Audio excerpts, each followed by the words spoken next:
High, welcome you all cuties. आज आहे नितीनचा birthday, माझ्या हस्बंडचा बर्थडे. सो मी डिसाईड केलं की आज त्याचा पण बर्थडे सेलिब्रेट करूया. तुम्ही म्हणत असाल की ह्या महिन्यात किती जणांचा बर्थडे. माझा पण बर्थडे, माझ्या 2 मैत्रिणीचा बर्थडे आणि आता माझ्या हबीबीचा बर्थडे. सो वी डिसाइडेड की त्याचा पण बर्थडे सेलिब्रेट करूया. मग मी लागले कामाला, कारण मला त्याच्या येण्या अगोदर बर्थडे सेलिब्रेट करायचं म्हणजे डेकोरेशन करायचं होतं. पण तसं काही झालं नाही, कारण तो ज्योतिबा दर्शनासाठी गेलेला होता आणि महालक्ष्मीच्या दर्शनासाठी सुद्धा. तर मला असं वाटलं की तो येण्या अगोदर माझं डेकोरेशन कंप्लीट होईल, पण असं काही झालं नाही. मग आम्ही वहिनी आणि मी आम्ही दोघीजणी कामाला लागलो की काय करायचं नक्की, कसं डेकोरेशन करायचं. माझ्याकडे थोडेसे बलून्स होते, मग तेच वहिनींकडून मशीन मागून घेतली. मग आम्ही स्टार्ट केलं कामाला आणि इथे हा यश मध्ये मध्ये विकेटचा व्हिडिओ पण करत होता, कारण ही so much interested in match की त्या दिवशी इंडिया पाकिस्तानची मॅच होती, म्हणून तो टी व्ही लावून बसलेला की नाही मॅच आहे. आणि मी ते वेड्यासारखी आयब्रो टेप शोधत होती, ती मला अजिबात सापडतच नव्हती कुठे ठेवली. मला असं वाटलं प्रिन्सने कुठेतरी लपवून ठेवली आहे आणि मी त्यालाच ओरडत होते की तूच कुठेतरी लपवून ठेवलं, मला सांग कुठे ठेवले. तर तो बोलतो नाही मला नाही माहिती, पण मला असं वाटत होतं की त्यानेच लपवून ठेवली. मग माझ्या नंतर लक्षात आलं की नाही, मी बेडरूममध्ये ठेवली आहे, जिथे मी डेकोरेशनचं सगळं सामान ठेवते तिकडेच. मग काय लागलो कामाला. वहिनीने बलून फुगवले आणि मग मी जसं मला आवडेल अशा ठिकाणी मी ते आयब्रो टेप आणि ती धागा वगैरे लावत होती.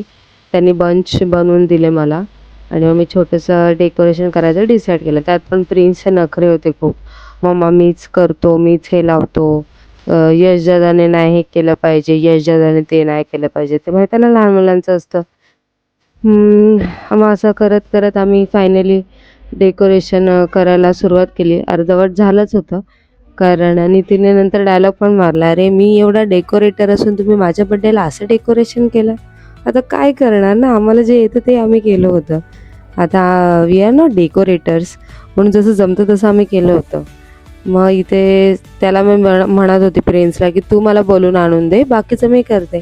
पण तो इतका रागवला होता, कारण यश पण त्याला चिडवत होता. खूपच रागवला होता तो. फायनली आम्ही हळूहळू डेकोरेशन करत होतो. नितीन मस्त रिलॅक्स बसला होता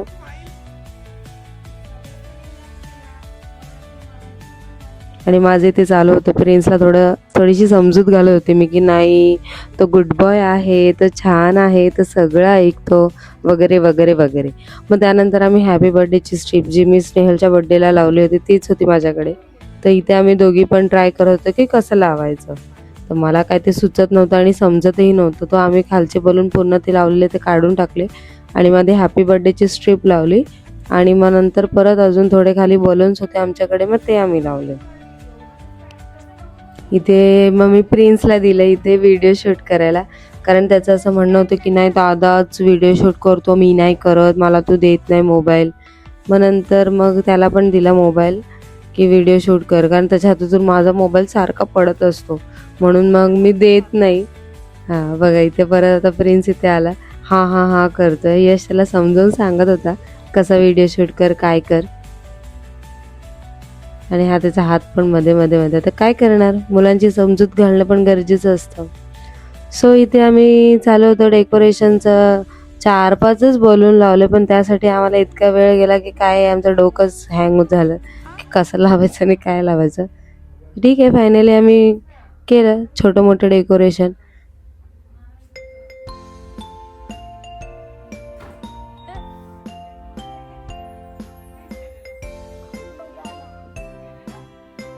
इथे डेकोरेशन करत असतानाच आमच्या दोघींचं कन्व्हर्सेशन चालू होतं की काय.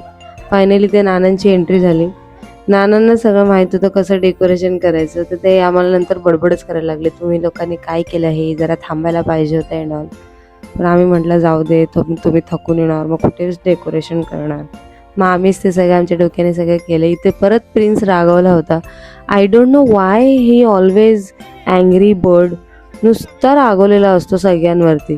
त्याला यश आलं की काय होतं ना काय माहिती, नुसता रागवत असतो. यश दादाला असं, यश दादाला तसं. अरे यश मोठा आहे, तू लहान आहे, त्याला समजून समजून मी थकते. मग तो नंतर त्याचंच बुक आणि पेन्सिल घेऊन गेला आणि आतमध्ये बेडरूममध्ये तो जाऊन बसला. तर नंतर काय आलाच नाही लवकर. इथे मी त्याला समजवत होते, तरी पण तो माझ्याकडे रागाने कसा बघतोय. यशलाच बिचारायला फटके मिळतात प्रिन्सचे. नाना मी इथे तयारी करत होते, नाना सांगत होते कसं लावायचं ते, काय लावायचं स्ट्रीप. मग अजून ते बोलत होते की काय आहे का तुझ्याकडे डेकोरेशनचं अजून काय करण्यासाठी. मी त्यांना म्हणत होते नाही, ते काहीच म्हणजे दुसरं असं काहीच नव्हतं ना, की काय करणार आपण अजून डेकोरेशन. माझ्याकडे ते स्नेहलच्या बर्थडेलाच लावलेले ते लवचे हँगिंग होतं तेच होतं. मग तेच आम्ही इथे पण तेच यूज केलेलं, ते आम्ही लावत होतो दोघं जण मिळून, की कुठे लावायचं काय लावायचं असं सगळं चालू होतं आमचं. बिचारा नितीन एकटा बसलेला सोफ्यावरती, की कधी ह्यांचं तामझाम होतं आणि कधी केक कापतोय आणि कधी मी झोपतोय असं त्याला झालेलं. कारण ट्रॅव्हलिंग करून आलेला त्याच्यामुळे ना असं खूपच असं थकलेला चेहरा होता. पण आमच्या पुढे काय बोलणार ना, फॅमिली म्हटले की आमचं असं असतं. आमचं म्हणजे स्पेशली माझं, की कोणाचा पण बड्डे असू दे नाही तर काही असू दे, थोडंसं असं डेकोरेशन करावं. आणि ह्या दोघांची ते मस्ती चालू आहे. बघा फायनली डेकोरेशन झालेलं आहे आणि ते सगळे बसलेले आहेत आणि ते वहिनी चपात्या करत होत्या म्हणून आम्ही थांबलो होतो. आणि मी नितीनला इथे सांगते बघ बघ जरा कॅमेऱ्यात बघ. मग आम्ही नंतर सेलिब्रेशन करायला स्टार्ट केलं आणि ते फोटोज पण काढले आम्ही छान छान.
इकडे नानांनी प्रिन्सला खांद्यावर उचलून घेतलेलं आणि त्याला काय मज्जाच येत होती खांद्यावर उचलून घेतलेलं म्हणजे, खूपच मज्जा येत होती.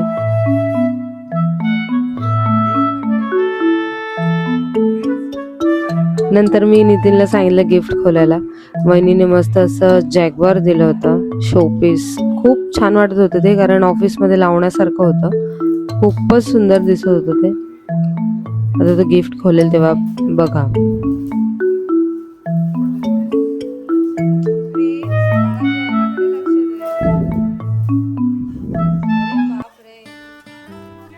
नितीनपेक्षा जास्त एक्सायटेड तर प्रिन्सच असतो गिफ्टसाठी.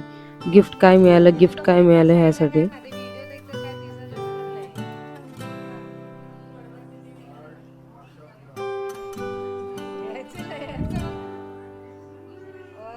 सी जॅग्वार मस्त होतं.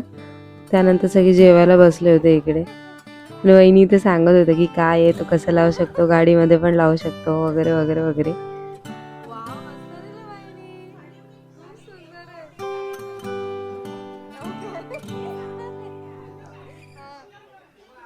आणि त्याने हातात ठेवला होता तो. आणि त्यानंतर सगळे जेवायला बसले होते. मी यशला विचारत होती कसं झालं जेवण सांग मला. पनीर केलं होतं मी. त्याने चांगले रिॲक्शन दिलं. सो तुम्हाला व्हिडिओ कसा वाटला प्लीज लाईक आणि शेअर करा, कमेंट करायला विसरू नका. Always love your family. Thank you so much.